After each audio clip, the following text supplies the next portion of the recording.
What is up, everybody? Welcome back to another episode of the Social Media Mindset Podcast. And I need to come up with different ways to say that I'm excited because I have a different level of energy today. Because when you just meet people, you may not say this to their face because you don't want to be a weirdo, but in your heart, you're like, we're going to be bros. We're kind of cut from the same cloth. We're very similar. And so, guys, I can't promise that Phil's that way about me, but I feel that way about him. And what's amazing is we've never spoke words to each other until 3 minutes ago when we were getting ready to record this episode. And so all the reasons I love this guy is just simply by watching him on social media, which is the power of what we're trying to help you guys harness through this podcast. And so today on the show, I've got Phil DODDS. Phil, you are a mortgage guy. You're a loan officer. You're with Rave Mortgage. You've got a really cool story. And so I think I kind of want to go backwards with you for a sec. Sure. And man, let's just kind of start with when did you decide, when did you realize that oh my gosh, this social media thing is actually powerful and works. And I should probably be intentional with it. Yeah. Well, first off, I got to tell you, dude, feeling's mutual, man. Same thing. Followed you on social media. I feel like we're cut from the same cloth. Good. Because I put my heart out there and you could have ripped it apart in the middle of an episode. Absolutely. No, man. I feel like, dude, if we were in the same town, we definitely would be buds and we definitely would be hanging out and have a lot in common. And so, yeah, definitely feeling's definitely mutual there. Basically, yeah, mortgage loan officer. I love social media, right? And I felt like at some point I was putting out a lot of just content.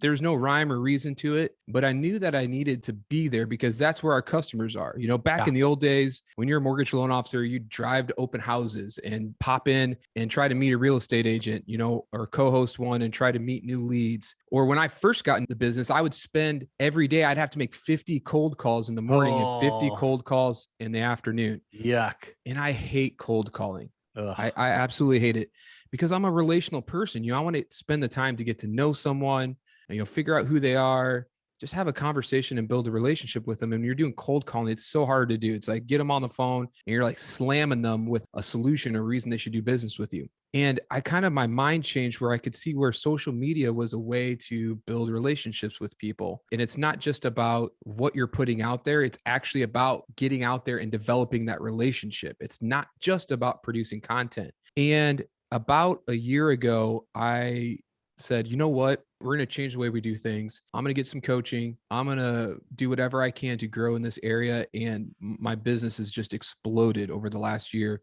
just transitioning from having content that I just put out there to having a strategy, thinking about what I'm posting, when I'm posting, and being super intentional about building relationships with people. I love it. So before we keep diving into that, let's give honor where honor is due. So a year ago, who entered your life? Yeah. What were the different things that you added that helped you get now to where you are today? So I love listening to podcasts. I'm in the truck a lot. Here in the Midwest, we all do a lot of driving every day. Yeah. So I'm in the truck. I love to just soak in information. I love learning new things. And so I listened to a bunch of different podcasts. The first ever mortgage related podcast I listened to was Jeff Zimper with mortgage marketing radio. Yep. But my buddy Jeff. Yeah, buddy Jeff. And I love Jeff. He has on tons of great guests. I'm sure you've probably been on his podcast before. I have. Yeah. I was listening to one day, he had Michelle Berman on there. And she was talking about Instagram, and she had her ideas around Instagram are very strategic. There's a strategic way to approach Instagram. Yeah. And I have a background in photography, videography, and creating content. And at one point in time, I had an Instagram account for photography that had over 10,000 followers. Yeah. But I'd never got any business from it. Right. 10,000 followers, but it never produced any money.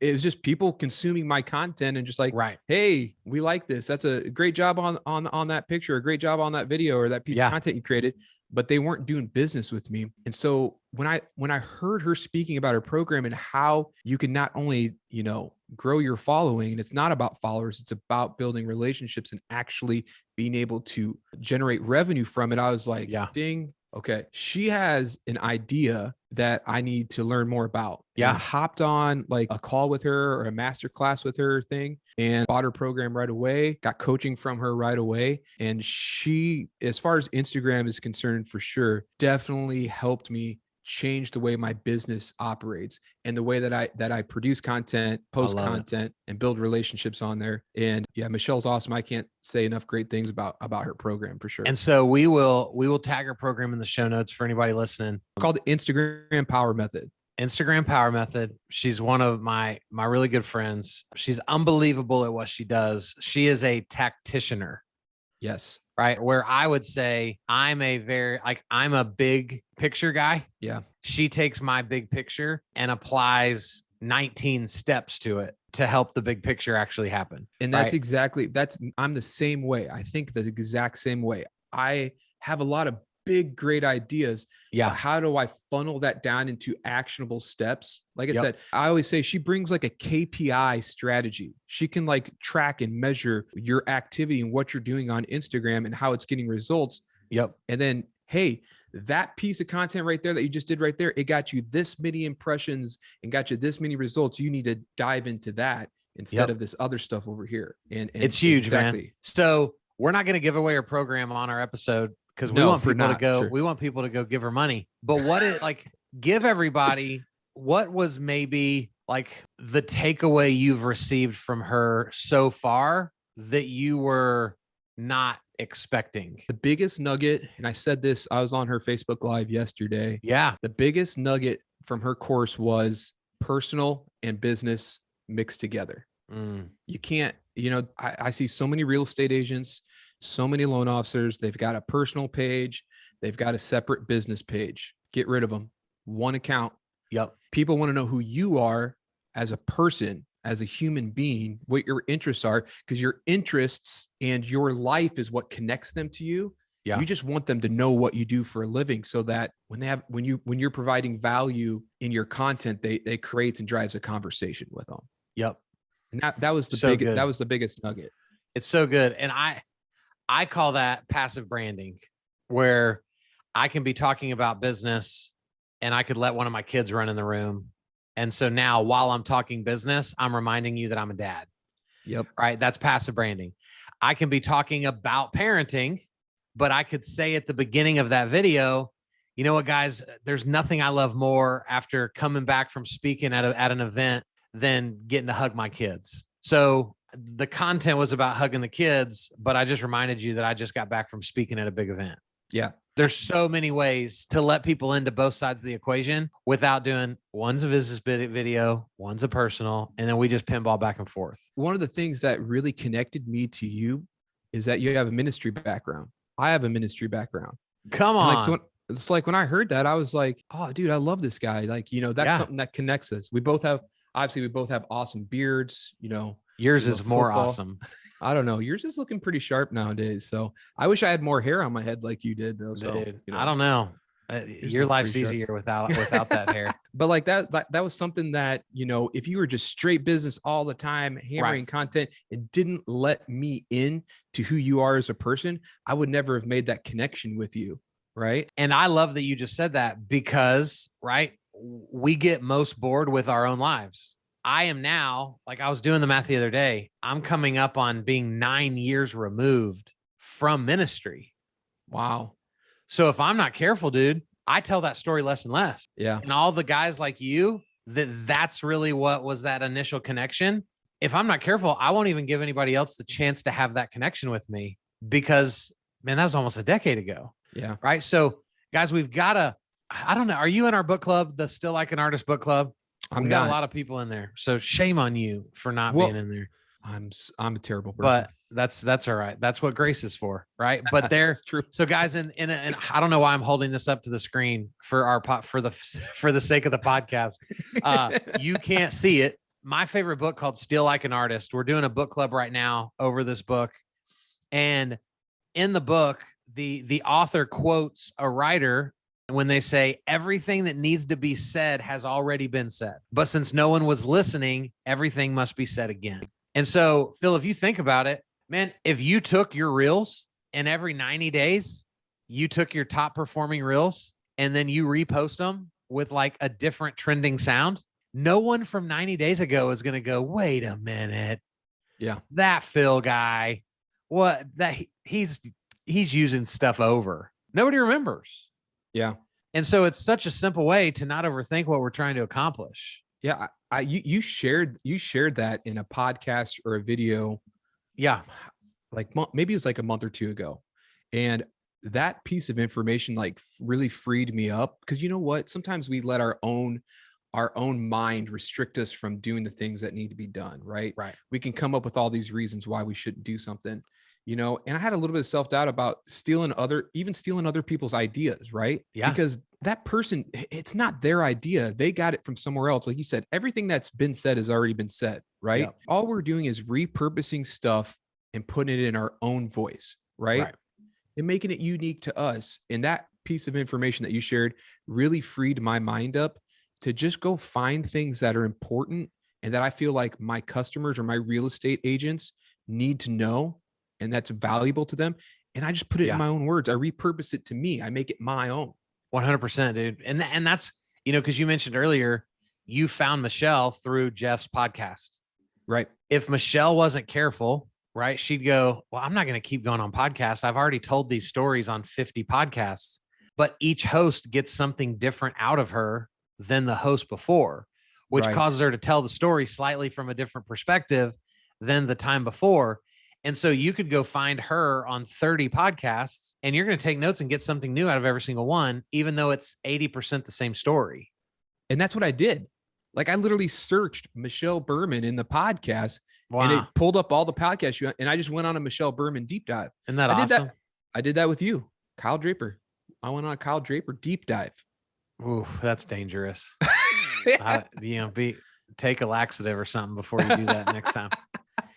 And it really, guys, I hope you can sense like what we're trying to help you, the listener, understand is you are overthinking the crap out of this. Yep. It is not rocket science. It is not, right? Like you might not be a tacticianer like Michelle. You might be more like you and I, or you might be just like her and you struggle with having the big idea. The bottom line is start and surround yourself with people that are good at other things than you are and watch your content begin to unfold, because I want to jump in, Phil, to like you are crushing the reel game right now. Thanks, man. And like it's all I see. I see your reel at the top of my newsfeed every day. And there's always something I'm drawn to, whether it's the story, whether it's the look of the camera, right? Like talk to us about like the evolution of your journey with reels. How have you kind of, have you simplified it to make it easier, to streamline it? Just because we know that's the most powerful place to be showing up right now. Yep. Not just Instagram, but the actual reel aspect. Yep. And so talk us through some of that. So I think the first thing people think is they got to have like fancy equipment, right? Yeah. And they're like, oh, I need a nice camera. I need this or that. The best performing, the reel that produced the most lead activity and most business income generating activity for me was a reel I made where I'm sitting in my truck, wait in the parking lot at my kid's school to pick my kids up. I have a first grader in a kindergarten. So I got there, anybody that's ever had to pick their kids up from school, that pickup line, it's crazy long. What parents are showing up an hour early to be in the front of that line? Like, what are they doing with their lives? Sorry, I saw a meme the other day. Somebody said, look, don't give those parents a hard time. It's the only hour of alone time they're going to have during the day. That might be true. They might actually be the smart ones. Yeah. They're like sitting in the car, just waiting, and they're like, oh, peace and quiet. So, they get to turn up their 90s rap music and watch YouTube videos, so that's so true. I hadn't even thought about it. So I derailed it. So sorry, back to the No, you're good. You're sitting in the pickup line. Sitting in the truck, and all I do is I grab my phone, I turn it around, and I hit record. I don't have fancy lighting. I don't even have a microphone. I just have my cell phone, and it's me talking to the camera for 1 minute about an experience that I had with a customer. I had a customer who was self-employed, and I solved their problem. And all I did is I just shared what happened. What we do as loan officers every day. I gave everybody an example of a problem that I solved. And the thumbnail was just me, like my ugly mug looking down at the camera. It wasn't a pretty thumbnail, didn't have a great graphic. It just said if you're self-employed, listen up. That's all the words that were on the screen was. And that video got like 4,000 views. And I probably had 15 either messages or phone calls from real estate agents. Wow. And consumers wanting to know, like, hey, can you solve my problem? And even just yesterday, I got 2 calls from real estate agents because evidently there's like a realtor Facebook group here in the Quad Cities. Quad Cities is where I live. I live in Bettendorf, Iowa. We have like 4 small towns that merge together on the Mississippi River that's called the Quad Cities. They have a realtor group, and one realtor was asked a question like, what lender would you work with, for self-employed individuals? And I got so many recommendations from realtors I've never even met or talked to. Incredible. I don't know them from Adam, and they're recommending my name because of that stupid little reel video where I just turned the camera around and I just talked to the camera and said, hey, here is what happened at the office today. And think about how many realtors or lenders have been in the carpool lane just like that. They had the thought like you had, but their thought then went to, well, this isn't professional enough. Like, I don't have my good lighting. I don't have my good mic. And so their plan is, I'm going to wait till I get back home and I have a hat on today, but I want my hair to be done because this is permanent. And they have all these ideas, but because our lives are freaking nuts, it never aligns for that to ever actually happen. Yep. And so many ideas go to die because we think it needs to be perfect. Exactly. Or they don't they don't have an idea, right? They struggle. They're sitting there and they're like, I don't know what to talk about. Just talk about what you did today. Talk about how you helped somebody. Something so simple. Yeah. It's just sharing an experience. And when you're inspired, like you said, like right in that situation where you're inspired with something, just turn the camera around and hit record. Go. And just go. And even if you mumble through it, hit stop and hit record again and share it again. And it just keep going. Just get it out. Go. We're going to tag that video of yours in the show notes. If you're a lender, go watch Phil's video and then go, I've helped a self-employed person before, and go do the video that he did. Your people don't know him. Yeah. Right. Steal all my videos. I don't care. Steal them all. It's not that hard. And so you saw a ton of success coming from that. As far as consistency goes, Phil, like, how many reels are you doing a week? How many times are you posting a week? I know, Michelle's real big, as am I, on engagement and like giving engagement, not just waiting to receive it. So talk us through some of that stuff. Yes. When I first started, I was just posting posts like pictures, some graphic, and I have a system, and Michelle really lays out a system for, especially with Instagram. Yeah. Facebook, I manage a little bit differently than I do Instagram. It's a different platform. Yep. But Instagram, I try to post something every day, and there's just a mix of the type of content that I mix it up. But I try to do 3 to 5 reels a week. Okay. And I've really leaned into reels because they just perform so much better. Right. I even mix in the type of content I'm doing with reels, right? You want to try and find trendy stuff on reels, and how can you apply that to your business? You want to provide value, through reels. One thing that I've really transitioned to, as a loan officer, is I've really transitioned my business from creating content to try to drive consumer traffic to creating content to try to build relationships with real estate agents. I love it. I was listening to a podcast Jeff put out a couple of weeks ago. He was bringing in data regarding the number of buyers and if they used the lender that their real estate agent recommended. And so they did like a survey, and I think it was like, I'm probably quoting this wrong, but I want to say it was like 76% of buyers used the lender that their real estate agent recommended, even if they were pre-approved with somebody prior to coming in. Really? So like when I hear that data and I hear that statistic, I'm like, oh man, the real estate agent is here to stay. Right. I know that there's so many things in the market where people are trying to kick the real estate agent out.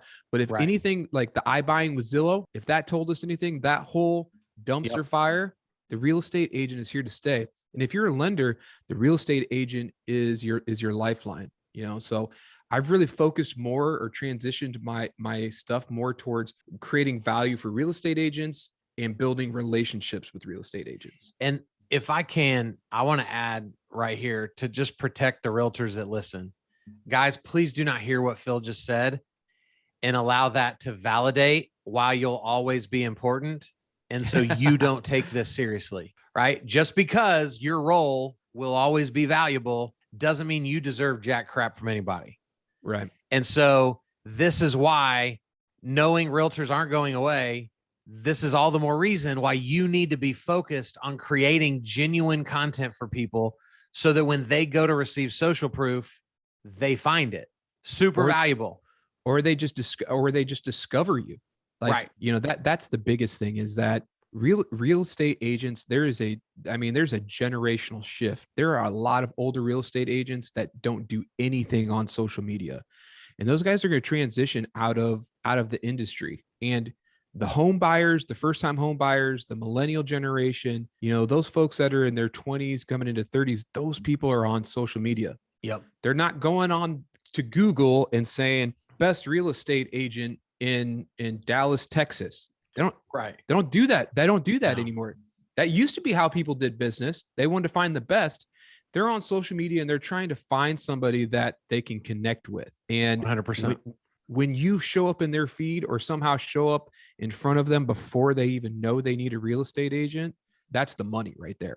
100%. Absolutely. And I can't not talk about, so for those of you listening, the way I do my show is I jump on with each guest and we just kind of talk for 3 or 4 minutes before I hit record, because I want to make sure that we talk about what the guest wants to talk about, as well as I don't surprise them with anything they were unprepared to talk about.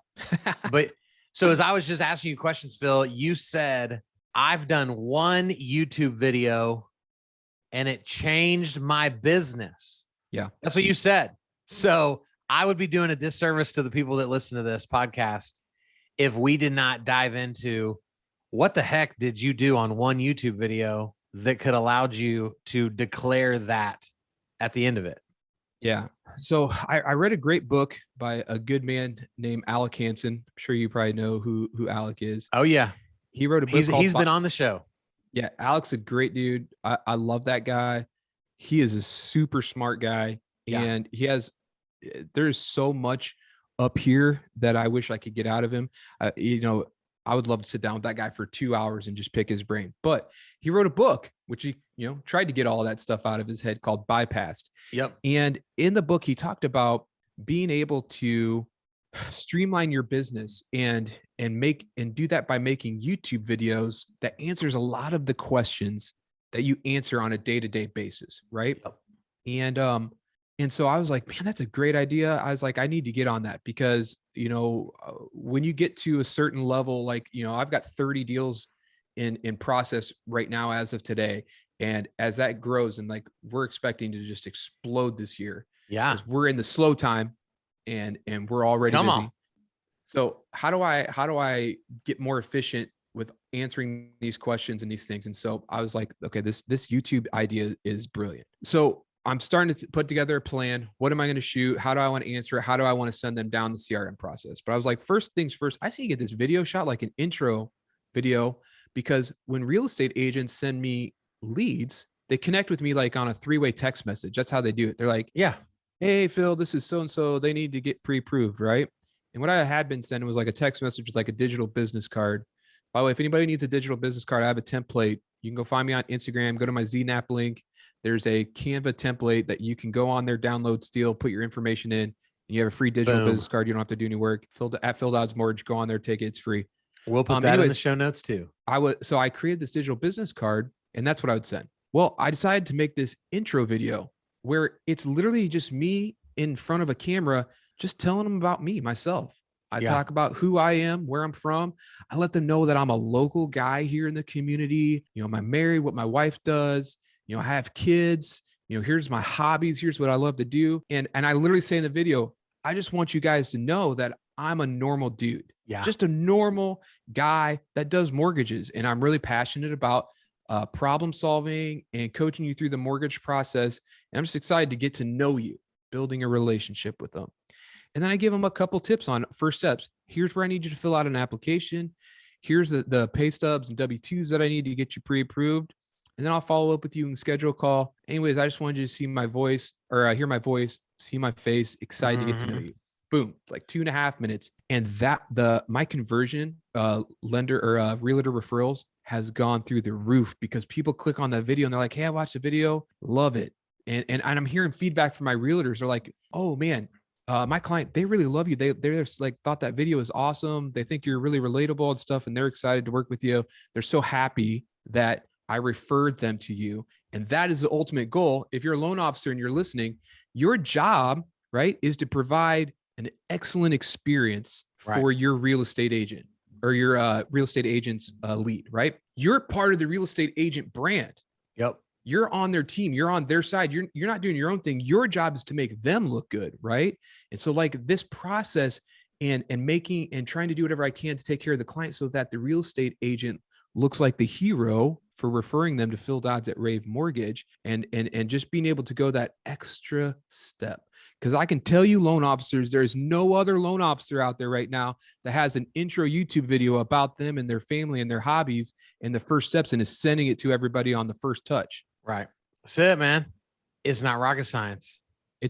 Honestly, it took me 10 minutes to like make the video. Yeah. Like 3 takes, because I mumbled my words, and said something stupid. And I had to go back and start and re-record, and you can do it on your phone. You can get an app called LumaFusion on your phone and edit the video if you want, or if you want to get more creative like me, you can download the free DaVinci Resolve, throw it in there and cut and paste it together. Anything called DaVinci, I'm probably out on that. Like that word is probably associated with a level of intelligence that is not the Kyle Draper level of intelligence. But guys, it is. LumaFusion is like, it's an app on your phone and you can edit and cut and paste a video on your phone. I love that. You don't have to, you can put subtitles in. It's very easy to use. And guys, what if you did it like this, right? Because Phil, you already said, you had a background in videography, you had a background in photography. So if people want to, they can be lazy and go, well, see, Phil's good at that stuff. That's why Phil's good at it and I'm not. And so guys, what if you created a version of it right now that maybe isn't the best version, but it's a version and at least you have something. And then 90 days from now, as you're better, re-record it and then have a new version. Go back and look at my stuff. Go back on my Instagram or my Facebook page. I had never created a video before November of 2020. I was there just like everybody else. Yeah, I knew how to use a camera for photography, but video, like all that stuff, I didn't know. I just learned it. Like this lighting situation. Yeah, I got like a nice softbox here. Most of my videos are shot in front of my window though. I don't use this softbox here. And then I have like some practical lights back here. That's just stuff I've learned. I don't have to have this. Right. Like I said, most of my stuff I prop up right in front of my window, get some nice little bit of light. I have like a $30. This is what I use. My phone attaches to here, and I got this little tiny Rode microphone, and I just hook it into my iPhone. That's it. I love it. It's not like I'm buying hundreds of dollars worth of gear, or it's anything extravagant. Almost all of my reels and all of my videos on Instagram are recorded on that tripod with that little $30 Rode mic on my phone. And the bottom line is, it's a process. Yeah, I have way more equipment today than I had 7 years ago when I started. Right. It's like that with anything. It's just the more you do it, the more you turn the phone around and hit record, the better you get at it. Just like with you with preaching, right? That first sermon, how bad was it? Can I tell you that after I preached for the very first time, I faked a sickness and ran to the other end of our building and hid in the dark until everyone was gone. And my boss was like, "Where are you?" I'm like, "I think I'm going to throw up. I'm over here in this room." And I was so embarrassed. And so you're right. And now that's probably my greatest gift is my ability to communicate and command a stage. And if I would have been like a lot of people, man, I'd have thrown that talent after, that horrific moment of hiding in the dark. Yep. And praise God, I didn't. And probably same thing with like recording video or getting on this podcast, right? Yep. The first time you do anything, you have to do something more, and it doesn't. You don't ever get better until you finally start doing it. Yeah. And I would tell you, like, you're probably like me. We have all these great ideas, like personally, like we have all these great ideas. It's all about sitting down and just committing to doing it and being consistent with it. Yep. And then it just takes off. 100%. That is the greatest advice we can give anybody. The other thing is, guys, everybody wants to go viral, right? And there's these gurus out there that will claim, right? Like, pay me money, I'll teach you how to go viral. Guys, what you think is going to go viral is never going to go viral. And what you think is stupid and nobody's going to watch this, I'm going to delete it. That's probably what's giving you the best shot to go viral. And so how do we win on social media? How am I winning? How is Phil winning? We show up, because if you're doing 3 to 5 reels a week, one of those is probably going to get some fire underneath it. That's how we win. So, and people see you're consistent, right? You just show up every day. It's the subliminal stuff, right? Yep. That's the biggest thing. You know, I heard you say on a podcast one time that someday, as a real estate agent, you're going to get on Facebook and somebody else has just bought a house and they use a different a friend bought a house with somebody else, and you're gonna call them up and be like, "What the heck, man? Yeah, I'm a real estate agent. Like, why didn't you give me a call?" "Oh, I totally forgot that you did that." And like, so your goal as a real estate agent is to make sure that never, ever happens. And like, that's the goal of social media. You just stay consistent, stay front of mind. You know, the consistency is just so important. Like, get over how important it is to just get to doing it and stay consistent with it. That's it. And I think that's how this episode needs to end, because that's the greatest advice either one of us could give to anybody. And so, Phil, we just crushed an episode of the podcast. Everybody's going to want to connect with you. How can they do so? Yeah. So they can follow me at Phil DODDS Mortgage on Instagram. Come find me on Facebook.